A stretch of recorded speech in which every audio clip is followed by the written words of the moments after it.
Welcome back to the channel, guys. I hope you're going well. We're at Monza, Temple of Speed, long straights, very tight chicanes. Just talking to you guys earlier, like just before we went live in the chat.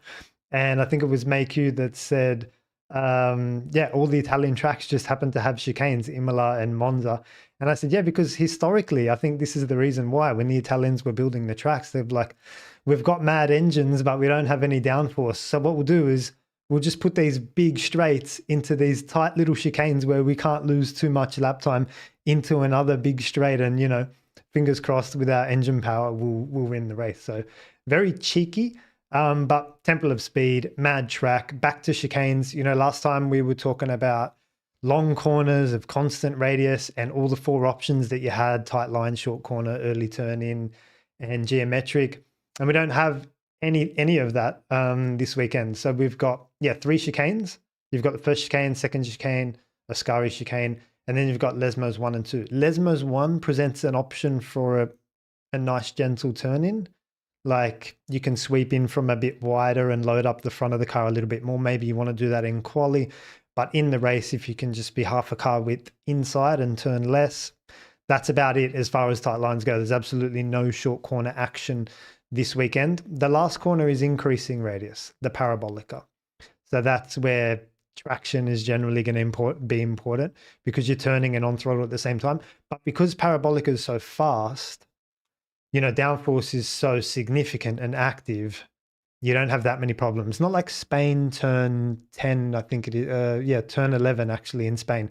That really slow speed increasing radius, it's a pain in the backside to get traction there. This one's like, it's quick. So downforce is very significant. So yeah, hello to everyone in the chat. Luke Man, I'll bring up your comment. Man, I missed those Daniel Ricciardo dummy moves at Monza. Yeah, they were awesome. The switchback, I think Daniel invented that technique, the switchback. Neo Adams says, how are you doing? Doing good, thanks, good to see you. And then Mayq says, so you think Ferrari could be strong? Well, I don't think they've got an engine advantage. I'm not sure they've got a top speed advantage either, but never rule them out this weekend. So just quickly, the agenda, we're going to be talking about chicanes.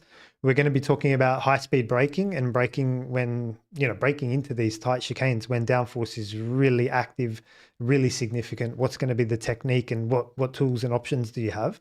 But other than that, it's a simple old school track. And yeah, so that's pretty much it. We'll start with the weather as we always do.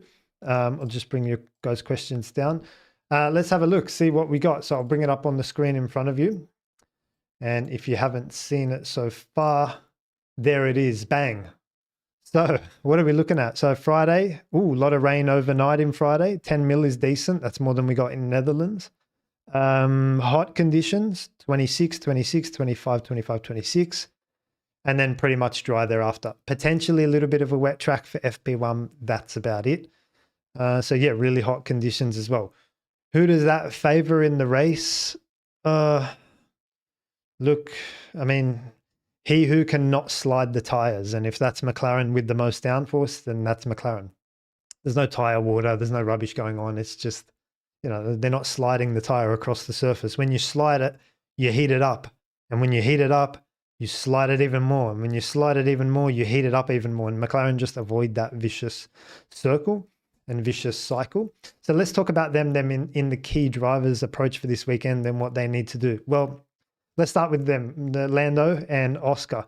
So I think for Lando, yeah, I was thinking about this today on a walk, and I'm like, exactly like I said at the end of Netherlands, he just needs to get his head down and start taking poles and wins. That's the best response, right? There's not much else you can do. I mean, that was uncontrollable from his side, the retirement in Netherlands.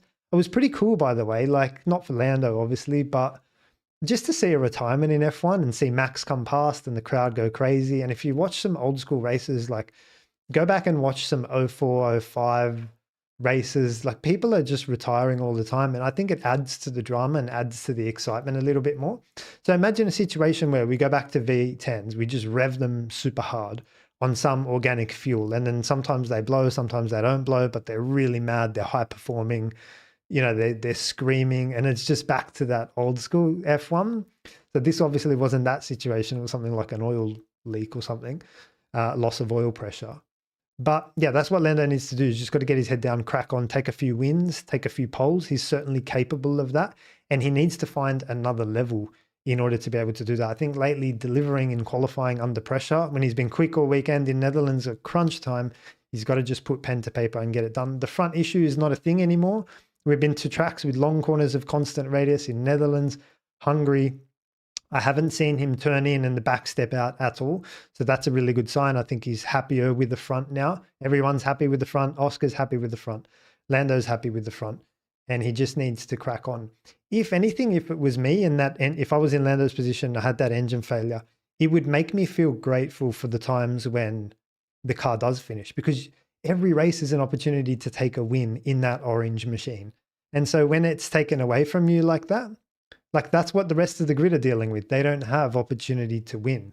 Like it was impossible for someone in a Ferrari or like last weekend I'm talking about in Netherlands, just any car has a Ferrari. Like it's just so hard for them to win. And for Lando, I'd be taking that as leverage and saying, every weekend I've got an opportunity to win. I can come to Monza and win, and I'm just going to make the most of it, because you never know when 6 months down the track, you don't have that opportunity to win anymore. And you're just like, yeah. So I think just having taken those points away from him, it shines a light now on how important, like the rest, how important all of the races are and the rest are as well. Certainly not over.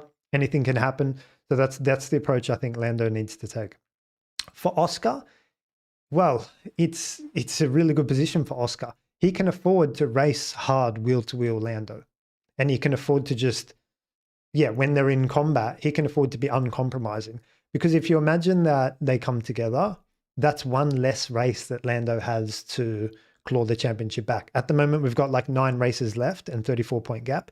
If that was a 34-point gap and 2 races left, it's so much harder for Lando to claw that back.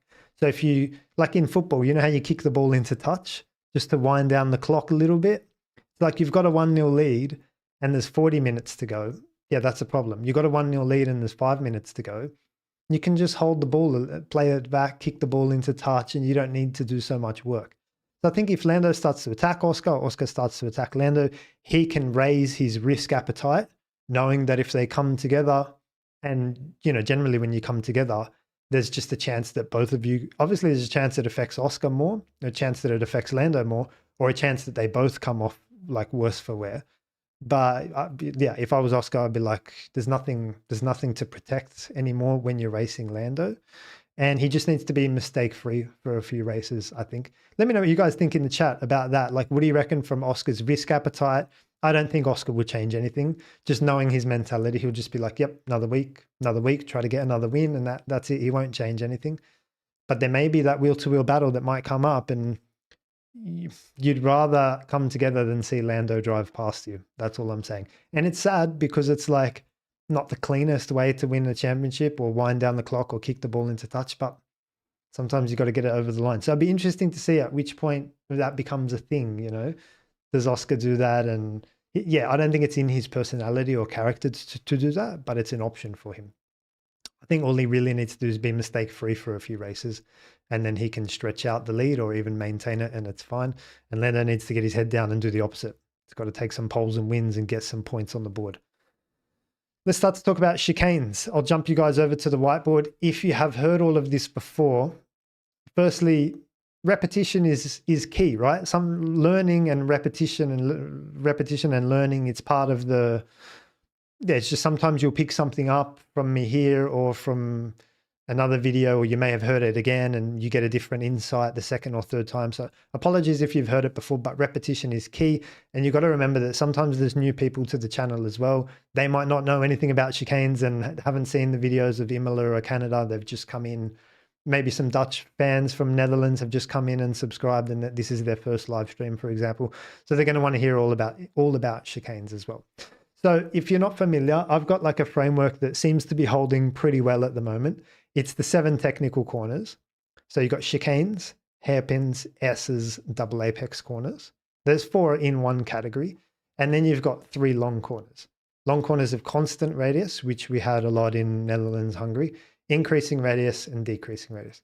Those 7 make up the 7 technical corners. And in each of them, there's like a little trick, you know, a little secret, little technique, a little thing to look out for that can just push you forward.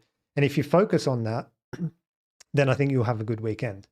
And generally the tracks, you know, they have their characteristics. Like Hungary is all long corners, Netherlands is all long corners, but Imola's all chicanes, you know, Monza's chicanes as well. Spain is all long corners, increasing radius and so on. Canada's all chicanes, for example. So they've got the tracks have got their characteristics. And so I think it's important you look at it and respect it and try to set the car up for it. So let's have a look. So what is a chicane? We'll start by defining our terms here. For me, it's a left and a right direction change, slow speed, under braking as well. So for example, Melbourne turn 9 and 10 by definition is a chicane. But for me, it doesn't fall in the category because it's not under significant braking. It's not slow speed. Jack Villeneuve explains it well, and we'll listen to him in a sec. But he's like, they will put in place chicanes to pretty much break up straights. So it was like straight, chicane, and then straight again. This is what we're looking at in Monza this weekend. This is how turn 1 looks. So it's like a heavy braking into a slow speed chicane. And yeah, that's essentially what they are for me. Now, for me as well, they're characterized by their curbs.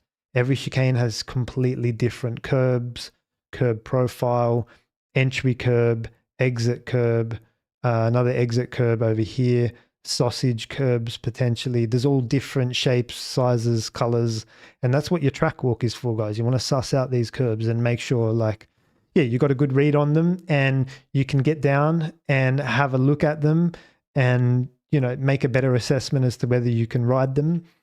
And so, yeah, for me, this is a chicane. Now, the secret for me has always been the first entry curb. So making contact with the first entry curb is very important for me. And what it allows you to do is two things. And I'll just draw them out, the benefits for you here. So number one, you can shortcut the chicane. That's part of the lap time. You're finding time on the way in. So ride the first curb. And then number two, you've got a straighter position from which to drive out now. So you get better traction as well. So you're fast in with the whole shortcut piece, and then you're fast out because you've got a nice straighter exit. You can get throttle on from here, for example. So if you were to go around the first part, so go around, now you don't have that nice straight exit. You got to put this annoying steering lock in, and it's just hard. Like, I don't like that. So it's the long way around, and there's not great traction through there. Now, the way that you ride the curb, the only one I want you to touch being the first entry curb, is with the unloaded inside front tire. And there's some things that you can do to facilitate the compliance and the contact that you're going to get with that curb. So yeah, this curb here, this curb here can be a rough experience if you don't use the right technique. The right technique is to begin turning into the corner, and just before you're going to hit the curb, like just literally just bang, just wind the steering lock on all in one go. And that's going to load the other side of the car up, and it's going to unload the inside front tire. That's what you want to be doing. So if I draw out the 4 tires for you in plan view, left front, left rear, right rear, and we're going into this first chicane. Let's say we're turning to the right, for example, and our little chicane is over here, for example. Then as you approach this corner, just turn in gently, but right at the very end, bang, give it a full armful of steering lock and literally commit the right front to this curb.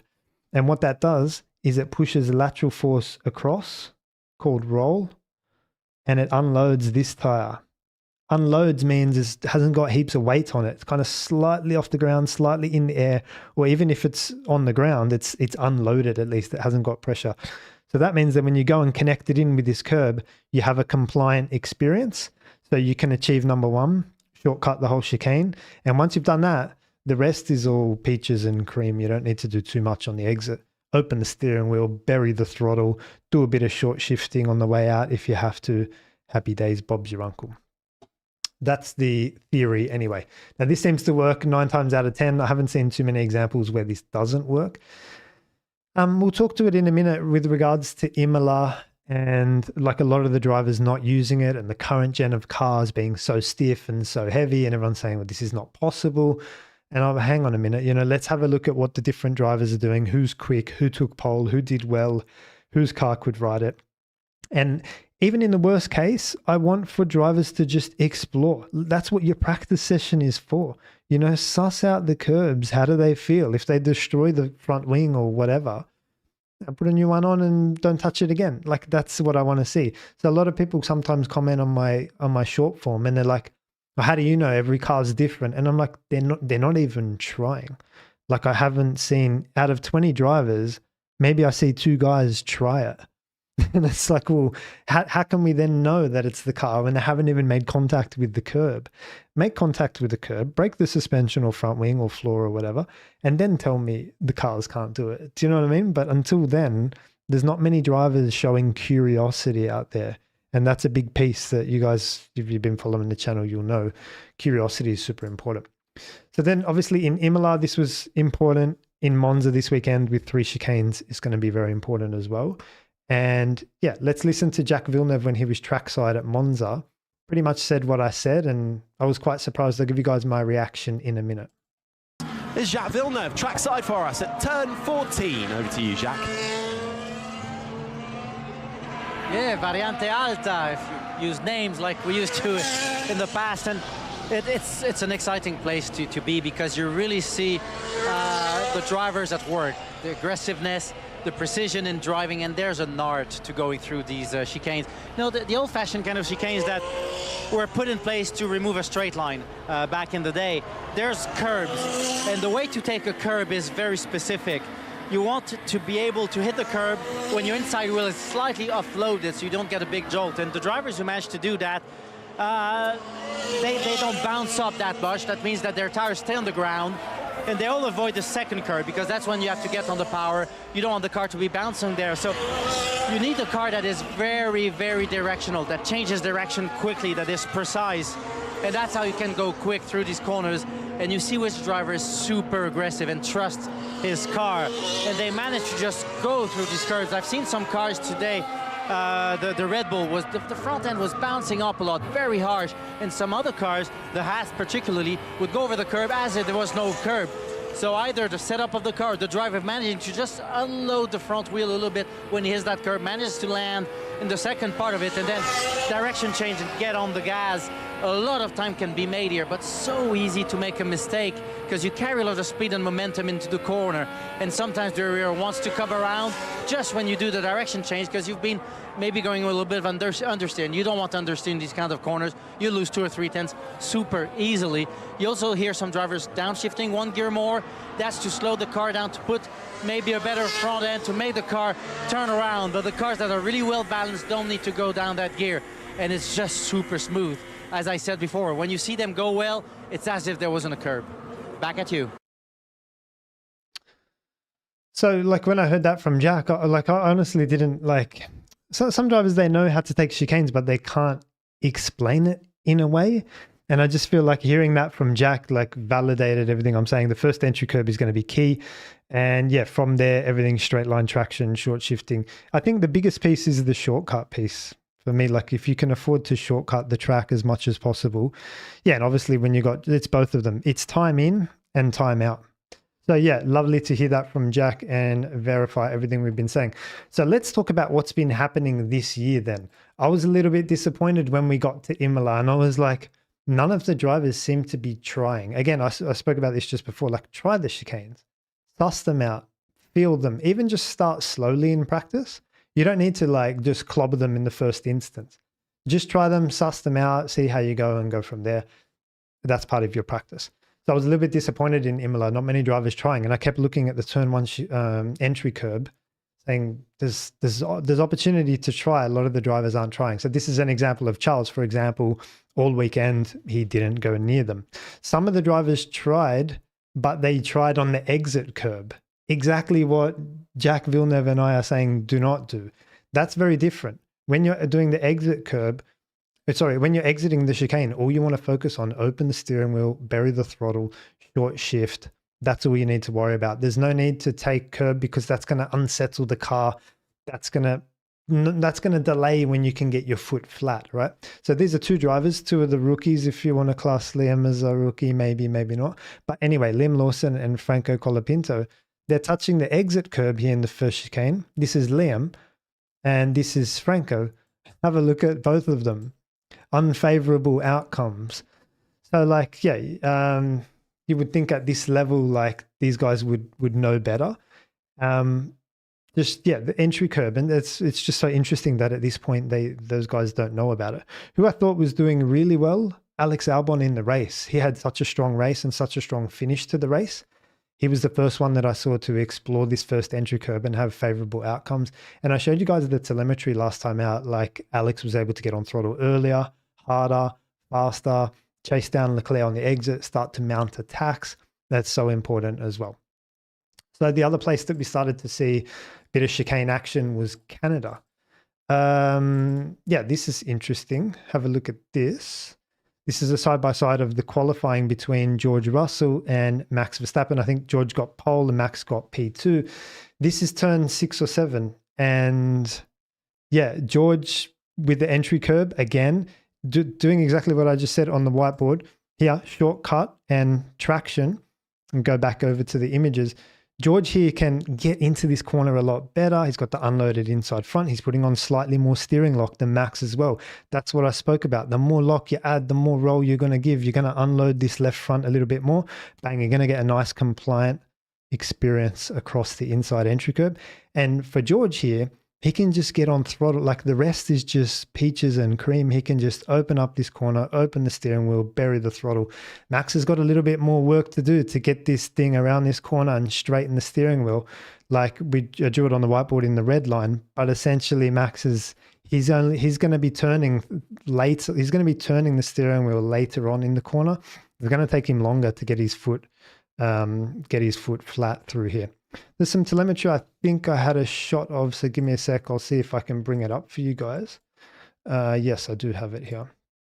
Have a look at this. So this is the two drivers and this is the throttle trace. What I want you to see here is George gets to full throttle first there in green. Max tries, but then has to, we spoke about the exit. Max tries, but then he has to get his foot out of it. Because probably, and unfortunately we don't get the steering trace, but he's probably fighting with the steering wheel turned a little bit as well. So that's a beautiful technique from George, like I say, and that's, you know, one of the reasons why he got pole. Then you fast forward to Lando Norris on the race, sitting on the out grid. Have a listen to Lando's radio. This is unfortunately not that impressive. Have a listen to this. Loud and clear. Jav, can you see if on laps to grid they're using, Oscar's using curb in turn 6 to then prepare turn 7? Yeah, checking now. Jav, can you see if Oscar's using curb in turn 6 to then prepare turn 7? Lando, directionally correct, but not before the race, Lando. Like, where was this in practice? Where was this in qualifying? What were you doing FP1, FP2, FP3? Surely you're exploring the track and then going over the data to say, yeah, that line was better than that or whatever. But anyway, it's just basic technique in chicanes. That was surprising for me. And I came down hard on my channel when Lando said that, because I'm like, come on, man, this is basics. This is not, you know, this is not anything too technical. Let's have a look at the Monza track then in and of itself. I'll bring up a few pictures from 2024, which is last year.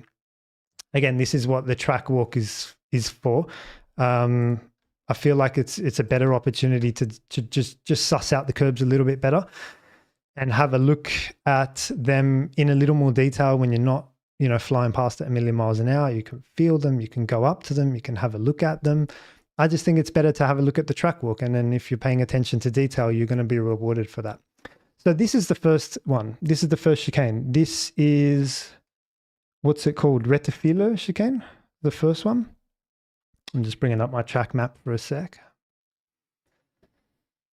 Okay, so chicanes. We got one here, Variante del Retifilo, Variante della Roggia, Variante Ascari. So there's 3. And then you got the increasing radius with the traction at the end. So this is where we are. And you just got to suss it out and have a look and see what's changed, because they actually change from year to year. So, yeah. Lukman Hakim, bring up your comment. Martin, please stop the live stream. Max Verstappen is getting free lectures from you. Max Verstappen learning all the tricks. Oh, apparently Max is in the chat. Hello, Max. Drop a question, mate, if you've got one. How come you didn't use the entry curve down at down at turn 6 in Canada? What happened there? Yeah, so I'll bring down your question so you guys can see this properly. Yeah, so this is interesting. You got this orange sausage curb here, and interesting. Is it compliant? Is it not compliant? Is it worth it? Again, I can't tell you right now. I just got to suss it out and try it. That's what your practice session is for. And then the exit curb, obviously, we're not that interested in as well, because I don't want you guys to touch it or use it. Let's have a look at the second chicane. This is the La Roja. Same sort of thing. There's this very inviting, enjoyable entry curb to start with, but then it's just flanked by this sausage curb on the left here with this orange. So again, there's not much you can do here. Try it, see how you go. I can't tell you that it's going to be favorable or not favorable. Okay, this is the Ascari chicane. Have a look at this. This grey piece that's here on the left appears to be missing. So it's like they've removed the sausage curb there. Bang, there's your opportunity. This is favorable for any of the drivers, so this is very important. Hopefully they pick up on that and be like, hang on, the first chicane had them, the second chicane didn't have them. Here we are at the Ascari chicane. It looks to be there or have been there, and they didn't paint over it, and now it's gone, and bang, there's your lap time, guys. So this entry curb in the Ascari chicane, super important. Once you do this, connect in with this well, unload the inside front nicely, bang, traction and straight line, everything is your friend thereafter. This is where I see a big opportunity this weekend. Now look, 2020, this is 2024. 2025, I don't know. You got to suss it out. Maybe they've put a curb here, maybe they've changed it, maybe they've added a sausage curb, maybe they've moved things around a little bit as well. Give me a sec. I'm just going to bring up the Google Maps track map if I can, because I'll show you guys like how they just change generally over time as well. So let's have a look at it together. It'll be, which one will it be? Images. Yeah, it'll be this one. All right, have a look at this. So Monza track map. Maps. So what I want you to compare is everything you just saw before to like, yeah, everything you're going to see here. So you drop a man down at turn 1. This is the Rettifilo chicane. Have a look at this. This is very different to what we see now. So they're changing all the time, and you've got to be on top of this. So this is your first entry curb. Can you guys see this on the screen? Hopefully. So there's your first entry curb. That looks better. That looks a lot more inviting. Your reference is September 2017 across the top. And then you've got the sausage curb at the end. That's really interesting as well. Does that mean like, you know, you notice a different, like they haven't been consistent with the orange sausage curb on the exit as to the one that they've done on the entry. Interesting. So that's, yeah, that's good. Well, if this was the case, this looks a lot, I don't know why they don't go back to these. These look fun. These look compliant. These look not too bad.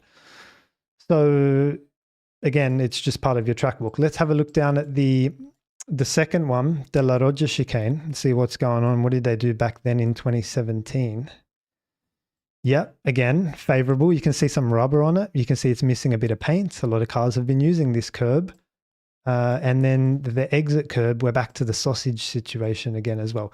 Not that you want to be using it that much anyway. I think keep the car flat, keep the car stable, open the wheel and get your foot down, because that's all you got to do. This is where I think a tight line is an option, or a very slight tight line coming into Lesmos 1. This track's mad, by the way. Look at all the trees and stuff, super green. Yeah, skinny track width, so tight lines are not that, you know, the track is not going to be characterized by that. But there is an option here to just turn in slightly earlier, get yourself into this camber a little bit better, and use less steering to get in. Maybe in qualifying, you want to open up the corner a bit and add your steering and, you know, give the front tires a bit of a workout. That's fine. But in the race, I think there's options for tight lines as well. And then let's have a look. I'm curious now what the Ascari chicane was back in the day as well. So how was that looking? Back 2017. Maybe someone in the chat, let me know who won this race in 2017. Ooh, look at that. There's your entry curb. So now they're totally different again. You've got these black and white, black and orange big sausage curbs saying, do not touch me. If I saw this, of course, the drivers like, don't use it. You know, these are car braking, suspension braking curbs at this point. So yeah, you don't want to use it. The best you can do is get your left front to just brush up against it. So left front on the Italian flag colors. That's all you can really do. Not much. That's not that inviting. Keep the car. What do we got here? We got more. There's one more here. There's another one. So you can only really keep your right front in this white line, in this little dip. And then, yeah, that's all you can do. So there's not much you can do. There is a little trick that I learned from Rob Wilson at this point here, which is interesting. It's worth nearly nothing, but it's worth something. How can I explain this to you guys? As you come through here, you do need to bring the car across to the left-hand side to take the parabolica. But what Rob says is like, hang on, when you do that, when you bring the car across to the left-hand side, you're putting a little bit of steering lock in, and that costs you a little bit of forward momentum. So he makes the argument, well, when do you want to put that steering lock in? Do you want to start to come across like straight away? Do you need to come across straight away? Or can you afford to just keep the steering wheel straight for a minute, blast down here with a bit of straight line steering action, and then bring the car across to take the curva parabolica a little bit later? Let me jump over to the whiteboard. I'll just try to explain to you guys what I'm talking about a little bit better. So how can I explain this? Let me draw. So this is a Ascari. What do we got? I'm just going to draw a Ascari as best I can. And then you've got this straight here into the parabolica. And I'm going to try to draw a big track width so you guys get the picture. And so what you'll see a lot of the drivers do is come through, take a Ascari, blah, blah, blah, exit, and then straight away bring the car across to the left-hand side so that they're ready for parabolica down the end.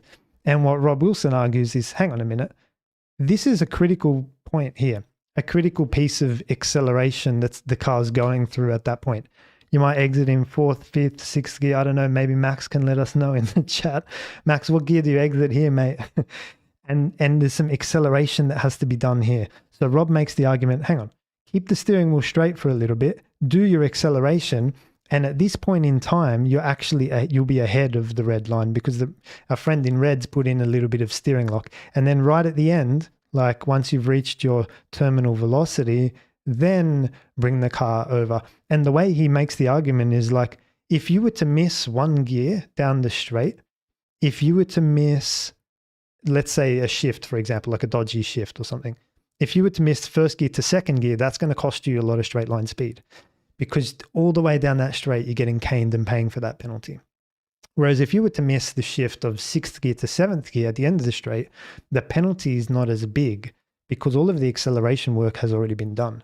Interesting. I learned that one from Rob, and this is applicable here this weekend in Monza. So like, I think for, Lando and Oscar, the guys have been separated by margins of like something like this last weekend. Yeah, this is the sort of thing that can make up these 12 thousandths of a second. It's not going to give you tenths. I don't think that's, we're not talking about that. We're talking about fractions of a second. So there you go. There's a little insight for you guys. Keep the steering wheel straight. Now, the other place you can do this, I don't know too many other places you can do this, but there is another one. Malaysia goes something like, before the last corner in Malaysia, you got a decreasing radius. Let me just make this a bit bigger. I'll give you guys another example where you can do this in Malaysia. There's a decreasing radius and then into a long straight, into a kind of hairpin, and then this is your start-finish straight across here. Cool. I'm just reading the chat. I haven't drawn this like very well. So there's a decreasing radius here, and then there's like a long back straight. This is a long straight down here. And then you got another long straight on the pit lane as well. The same principle applies, guys. Same thing happens. So you come through here, take your decreasing radius corner, and you exit the corner here. Let me just make this thicker so you guys can see it.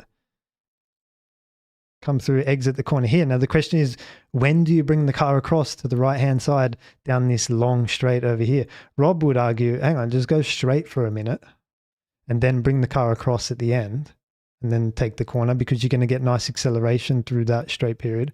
Whereas what you see most of the drivers do is come out of that corner and then put the steering lock in straight away and come over there like that. That's very, very typical. Actually, the same thing applies down the pit straight as well. You'll see a lot of the drivers come with the steering wheel straight because they want to meet the start finish line pretty straight.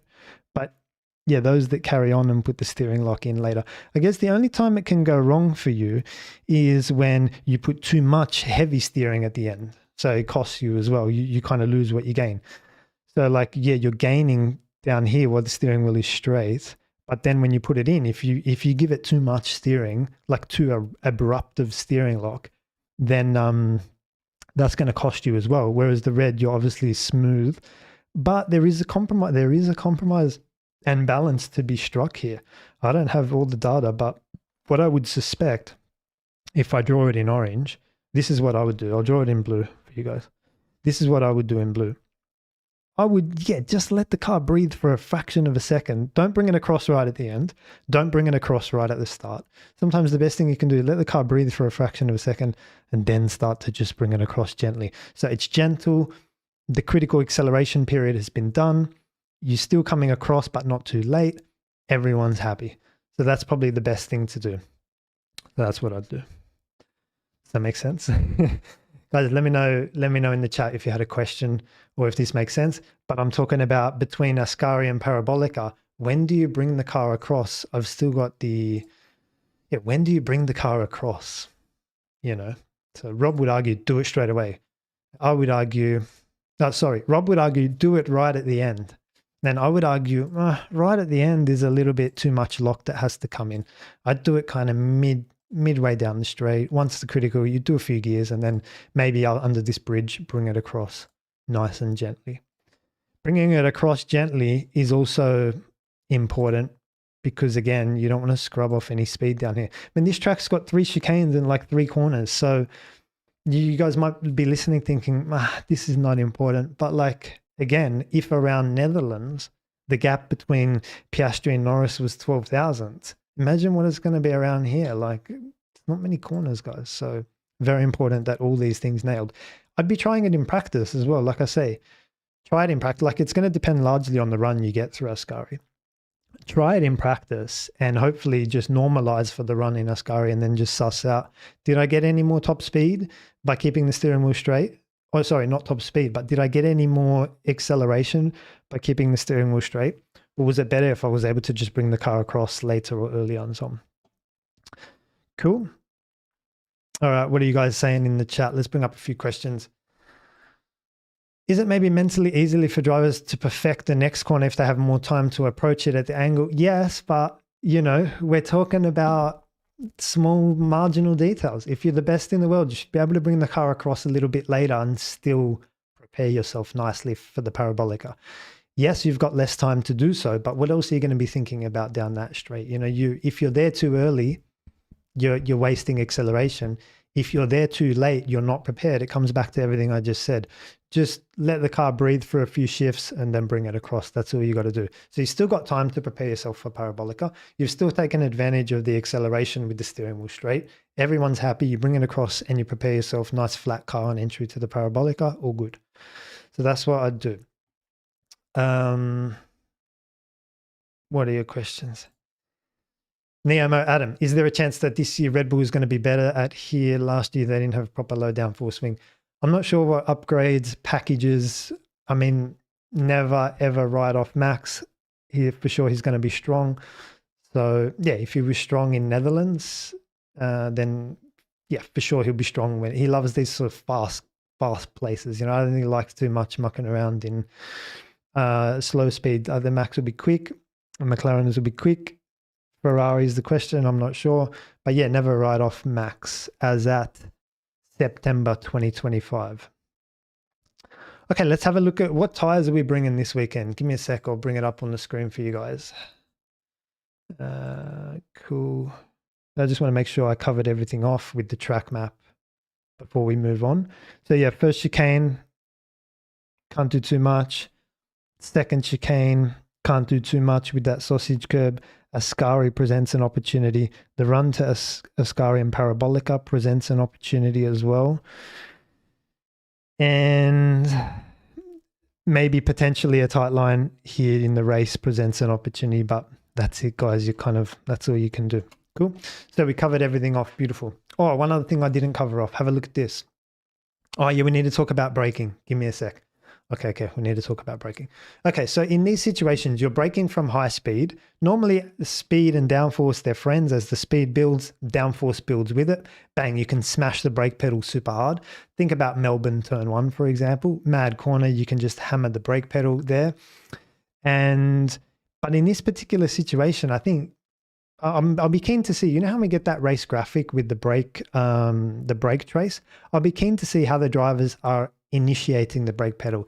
Are they hammering it initially on the initial contact, or are they just introducing the car to the brake pedal nicely and getting the load across the front and then adding more brake pedal and going from there? I'll be keen to see. I'm not actually sure how much grip there's going to be. The more grip and the more downforce you have, the more you can smack the brake pedal. The more suspicious and slippery and hard compounds and cold conditions and wet weather and whatever, then the more progressive you have to be with the brake pedal as well.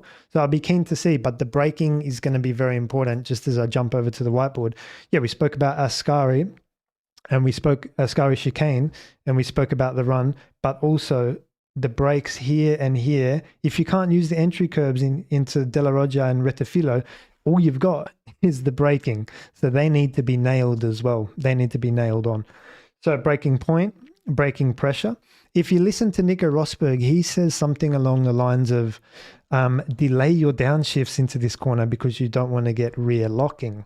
So downshifts, engine braking, axe at the rear. If you pull back hard with the downshifts, like do, awesome, you're going to get a lot of retardation, a lot of engine braking, but it acts at the rear, could step it out. So you want to combine that. You want to combine your engine braking or lack thereof with brake migration. Potentially you want to migrate forwards to avoid that, because you want to use engine braking. Like I know Nico says delay your downshifts to stop the rear locking, but yeah, we're losing braking capacity if we're doing that. So I'd rather hold on to my engine braking. I want that. I need that. I'd rather solve it another way with, say, brake migration, for example, migrating the brake balance forward a little bit later in the corner when I'm hammering the downshifts. Obviously, brake balance is the other thing you can do. So finding a good braking setup is very important. The starting brake balance, the brake balance that you migrate to during the braking phase, how you use your downshifts, and the power of your engine braking setting are all very important to timing the brakes nicely into turn one. That's where there's an opportunity to find some lap time here as well. If you can't use the entry curb, that's all you've got to find some lap time. So I thought I'd talk about that as well. Now, the other thing I wanted to show you guys was Kimi Raikkonen's big lock of the rears. I'll just bring a question down. Give me a sec. Kimi Raikkonen's big lock of the rears in 2008, I want to say. This was into the Ascari chicane. Did exactly what I'm not saying. Hammered the brake pedal on the initial contact. Bang, the rears stepped out. And he was straight into a massive accident, by the way. Huge one in the entry to Ascari. And yeah, this is a case for start your brake balance forward. I'd rather you guys lock a front than lock a rear. Start your brake balance forward, lock your front, whatever, and bring it back from there. If you start further back, then this can happen. You're on the sidelines. So that's not good. So start like let's say 55 you want to run. Okay, start at like 58 and see how you go. Bring it back a little bit until you start to know. And because if this happens, if you start at 54, 55, whatever, hammer the brakes into Ascari, this happens, yeah, you're on the back foot all weekend. So that's, I guess the two things that I'm calling out here is the brake balance setup and the initial contact on the braking, whether or not you hammer it or you introduce the car to the brake pedal is also very important as well. Cool. Alrighty. Let's have a look what tyres we got this weekend. Strategy was won last year with a beautiful one stop by Leclerc. I think they fell into this strategy, to be honest. I don't trust Ferrari strategy. I don't think this was planned by Ferrari. They pitted on lap 15 very early for a one stop, but it gave him the race lead. He just hung on to it. with good front tyre management, must be said. I think where Leclerc could pull this off was a tight line into Lesmo's one, just asking less of the steering wheel, asking less of the front left through the first Lesmo, and therefore in the Parabolica he could survive, and it was all front tyre work for Leclerc. So that was actually a beautiful drive from Leclerc's side. From Ferrari's side, it was a questionable strategy. It was a little bit like Hungary this year. You know, Lando did the one stop, kind of fell into it, got the race lead and was like, oh, this is cool, I might as well stay here. It was a little bit like that. But I think Leclerc did a better job in terms of tyre management. There is no change for the compounds compared to last year when the track had been resurfaced for the Italian Grand Prix. The C3, yeah, that's fine. C3 is your hard, C4 is your medium, and C5 is your soft. Okay, cool. They're talking about surface, aged, significant effect of possible strategies, blah, blah, blah. This all screams one stop to me. It's likely the most popular choices for the race itself will be hard and medium. There you go. One can assume the level of graining will be lower than last year as the track is now bedded in. Time lost in the pit lane for a tyre change is amongst the longest of the season. Okay, so you don't want to visit too frequently. That's all good, and it's difficult to overtake. Cool, so we're looking at a one stop. What else are they saying? On the other hand, temperature can have the opposite effect. Given in September, sometimes feel like the height of summer. This can speed up tyre degradation, which can make a two-stop more competitive. Yeah, but not if you're not going to get past, you know. So unfortunately, everything's pointing to a one-stop at the moment. We need to talk about restarts as well, guys, by the way. This is an interesting topic. Before I talk about it, well, I'll start talking about it. And when you guys know where we're going to do our restart for this weekend, yeah, whack it in the chat for me. But safety car restart, presuming you're the lead car and you're leading the race and you're controlling the restart and you can choose when to go, when should you go? Race tactics. Normally Max is excellent in this. I thought Oscar wasn't that sharp in Netherlands. I thought he just kept going a little bit too late. And the context is that there's a long corner of constant radius, a nice tight one where you can be the first driver to get the steering wheel straight and just go. Oscar didn't take that opportunity. He went a little bit further down. Now, a lot of people were saying, well, hang on, the safety car lights only just went out and Oscar didn't have time to prepare his restart. And, you know, I'm sure if Oscar had more time, he would have been able to do it in the right place and so on. Oscar went like only 100 meters after where I'm saying he should have gone. So that's where I feel like he could have done it. He might have been able to do it. But yes, if the lights are going out late, I mean, that's a problem for the FIA to work out. The FIA got to put the lights out at the right time so the drivers have got warning and they can plan their restarts properly. That's one thing. I still think Oscar had opportunities to do some better restarts. I thought Max would have punished him on the third one because Max was on the soft, Oscar was on the hard. Max is better on restarts and Oscar didn't do it in a great spot. So I thought Max could do a good job. Let's jump over to the whiteboard. We'll have a look at where we're going to kick this race off. Now, I was thinking about this a lot leading up to the live stream. It's a tricky one. When you guys think that you guys know where we're going to do it, let me know. But presume you're Oscar or Lando and you're leading this race. You got two options. I think option one, you can kick this race off before the Parabolica. Any moment before, it doesn't make a difference to me, like somewhere through here. Or option two, and I'm just calling this, you know, the Parabolica there. Option two, you're going to do it somewhere on the exit of the Parabolica. So this is option one, and this is option two.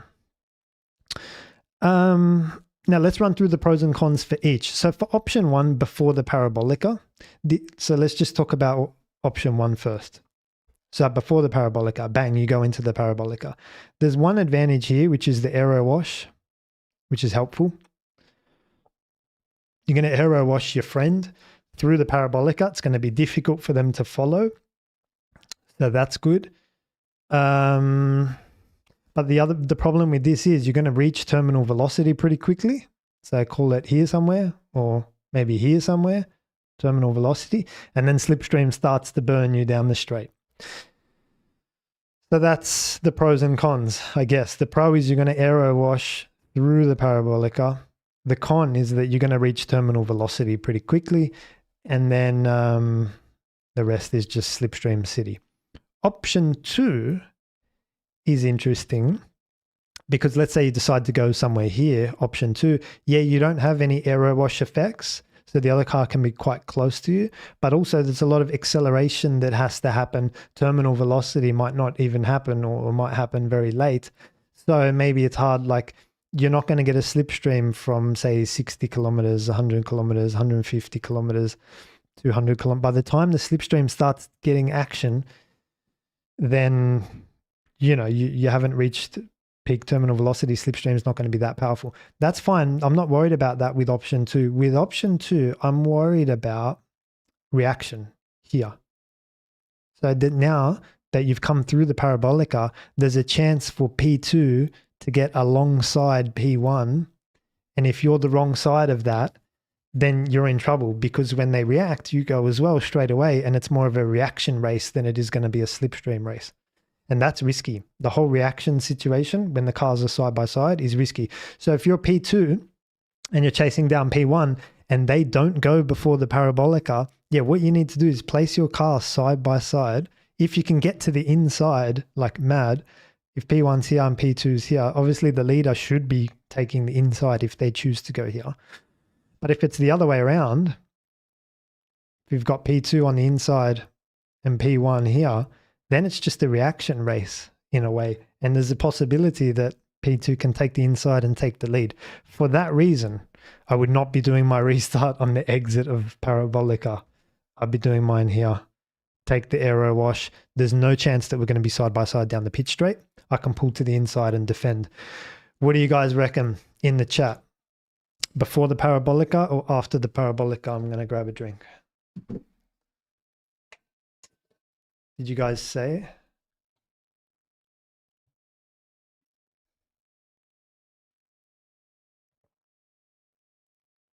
Let's bring it up. Max's restart to epic. Exit of Parabolica. I don't like that one. I don't like it. I just think they can get side by side, and that can be a problem. Thomas, if you do it last corner, you'll be guaranteed to get on the power first, but it's obvious. Yeah, in this case, though, it's not tight enough for you to be the only one with the steering wheel straight. Like in Netherlands, you would, like Oscar could have had a situation where he was the only one with the steering wheel straight. Here, I think that's not true. As you come through Parabolica, everyone, like you guys are all flat pretty quickly. Increasing radius corner, very different. Sam Dell, I see a safety car this race, maybe from teams battling for the last 4 position. Yeah, possible. Safety car for sure. High speed and carbon debris is not a good combo. Yes, possible. Yep. What are you guys saying in terms of? Yes, the reaction is very important. So I think if we take option 1 and you go before, you're going to be leading and P2 is going to be behind you. And that's a win, I think. Whereas if you do it down here somewhere, there's a chance for some side-by-side action. I wouldn't want that if I was the leader. So I think just thinking about it out loud with you guys now, it's become clearer for me. But yeah, it was a bit of a challenge for me. It's not easy because you haven't got one of those nice tight corners where you can see the straight before anyone else. So I think that's where I was getting a bit, but I'm pretty sure I go before Parabolica, take the aero wash through the Parabolica, go 1-2. There's no DRS anyway. You should be fine. Pull to the inside, defend the apex if you have to. It should be all good. Alrighty, so let's take your questions now. We'll do a Q&A. I'm going to have a bit of a drink, 2-minute break. I'll take your questions. We'll be back in 2 minutes. Whack them in the chat for me and we'll answer them when we come back. Alrighty, welcome back. Let's see what questions we've got here. Gabby, where is the mate, Martin? Yeah, I've been drinking a lot of mate recently. It's nice. I got some flown in from Sydney. It's good. It's been giving me like a nice energy boost. It's very it's like a green tea, but with a little bit more punch, you know? It's mad. So when I went to Argentina, I learned all about how to make it, how to prepare it. Those guys are carrying around. Every time I was in an airport, there was like a soccer team and they'd bring all these mates. So yeah, it's been good. I've been drinking a lot lately. Tell me in the chat, have you tried it? Yeah, it's like a green tea, but with a little bit more punch. It's quite nice once you get used to it. So yeah, I don't have it with me now, unfortunately, but I'll prepare some maybe tomorrow. Any questions? Let's see what we got. Do you think Ferrari is going to come through and do their annual win at Monza, or will McLaren have too much pace here? I'm not sure, mate. Honestly, sorry. Your guess is as good as mine. Like, never write off the McLarens. Never write off Max. The Ferraris can come and go from time to time. That's just what happens. I'm not sure. Honestly, I'm not sure. It's not like I can say, oh, the McLaren's got mega front end grip, and so in long corners in Netherlands going to be a machine. And yeah, I think, yeah, there's not a lot of long corners, constant radius. The things that Max and the Red Bull are kind of a little bit, you know, not their favorite. So Max will be super quick here for sure as well. Pepsi Scrolls, is this an easy track or is it hard because there's a lot of time to find? Well, if you just look at it and drive it, it's easy. But when you're looking for that last pain in the backside, those last like thousandths of a second, yeah, it's quite frustrating track because it's not easy to find. In long corners, you can play with your rotation point a lot. Like you can brake early, suss out the corner. How much grip do I have? Am I on the right trajectory? Do I need to pull another downshift? Do I turn in a bit more? You can play with all that. And what it means is by the end of the corner, it's always kind of pros and cons. You end up kind of neutral. In these corners, you haven't got that option. Once you turn in like to Ascari or something, you're pretty committed. It's very hard to back out of that point. So if it is too early or too late, you haven't got any time to make these adjustments. It's a tricky, frustrating little track. Not my favorite, to be honest, but I respect it and appreciate it. So it's an easy track, but it's hard to, the perfect lap around here like doesn't exist. It's quite hard. Stephen Ray, will the one stop be the preferred strategy this year? If it's a McLaren 1-2, as we expect, can the second driver realistically try an opposing strategy? I wouldn't try an opposing strategy. I'd stick to the one stop. That's a pretty straightforward one. Track position is key. Key for me this season at least. Chinmay Paranjapi, sorry if I pronounced that incorrectly. Given how Oscar overtook Lando into the De La Roja, yes, good point. Do you think defending the inside line is worth it for the leader on lap 1? Yes, absolutely. Yeah, why not? Pull to the inside. I'm old school. The inside is your friend. You control and manage the corner. You can be first to the apex, run the car out of road on the exit. The other driver has to go the long way around. The rules don't favor them as much on the outside. You've got to be side by side, whereas overtaking on the inside, you've got to be wheel to mirror. So yeah, pull to the inside as much as possible on the opening lap. Obviously, don't compromise yourself. Like don't shoot yourself in the foot. Don't pull to the inside in parabolica and then be hammered down the pitch straight. So you don't want to do something as silly like that. But yes, I just think it was unexpected from Lando. Oscar's move, they just didn't expect it. So yeah, it's like hard to defend when you don't anticipate it. Venatio, perhaps Lewis could call him up for advice, or 2 of 2. Hang on, where's the first one? Hi, unrelated question, but what are your thoughts on the mental aspect of Nico's 2016 season? In interviews, he mentioned a lot of mindfulness, mental training, karting during the off season. Perhaps Lewis could call him up for advice. Cheers, loving the technical content. Glad I found your channel. Okay, thanks for that. Look, I don't think Lewis and Nico are like that. They don't have that relationship at the moment where he could just phone Nico up and Nico's just going to give him some advice. It's just not. I don't think Lewis would do that. I don't think they're not that close. There's a lot of stuff online floating around. Everyone's got an opinion on how to help Lewis at the moment, as do I, when it comes to the technical side, the mental side. Personally, I just don't think he's been the same since Abu Dhabi 2021. I think Max just completely destroyed him physically, mentally, technically, tactically, almost like if this is the way rest of Lewis's career is going to play out, then you would say that Max just completely ended his career at that point. So yeah, I don't think he's been the same since 2021. If I was working with Lewis, the first thing I would do would be talk about 2021 because I want him to resolve for that mentally, like what happened. I don't know if there's some carryover there. If I was working with him, the first thing I would do is sit down and talk about Abu Dhabi 2021 and just get to the bottom of what happened. And then go from there. Then we can start to talk about driving technique and stuff. But Lewis got to be like on it. But like I say, everyone's going to have their own opinion on how to help Lewis. That's just what happens when you're a 7-time champion and you dip in the lull. Everyone's going to be like, what's going on? It's this, it's that, it's social media. Look, I just think it's very simple. You've got to go back to basics. You've got to put the work in. You've got to be hungry like it's your first. You've got to hire as many coaches and mentors as possible. It doesn't cost much to call up someone. Hey, how do you think you can help me? No. Okay, bang, next. You can do that for a few hours. Not going to, instead of walking the mountains, I'd be actively doing work.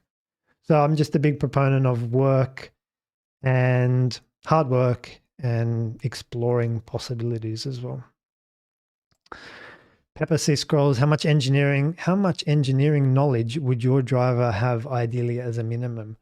I like the drivers with engineering knowledge, like Bottas, Rosberg as well to some extent. I think they all do. At this point, they've been some drivers that have been in the sport for such a long time, like Max, Lewis, Charles. At some point, they're going to understand how these cars work. But for the rookies as well, they probably don't spend that much time on that. It's important for me. I think it's important. You got to be speaking on the same page. When we say, hey, do less trail braking and do more downshifting in a decreasing radius corner and then short shift on the exit and give the front left, like we spoke about in the chicanes, give the front left, unload it a little bit more in the later phase of the brake. You've got to be able to speak that vocabulary. So, provided you can do that, you should be fine. I don't think they need to know the full thing, but yeah, you've got to be, mate, you've got to be passionate. You've got to love the sport. You've got to be into the detail. You've got to be Michael Schumacher-esque and just know everything about the car because it's ultimately you're driving it. And yeah, so it's a, I don't want to say a nice to have, but I don't want to say a must have.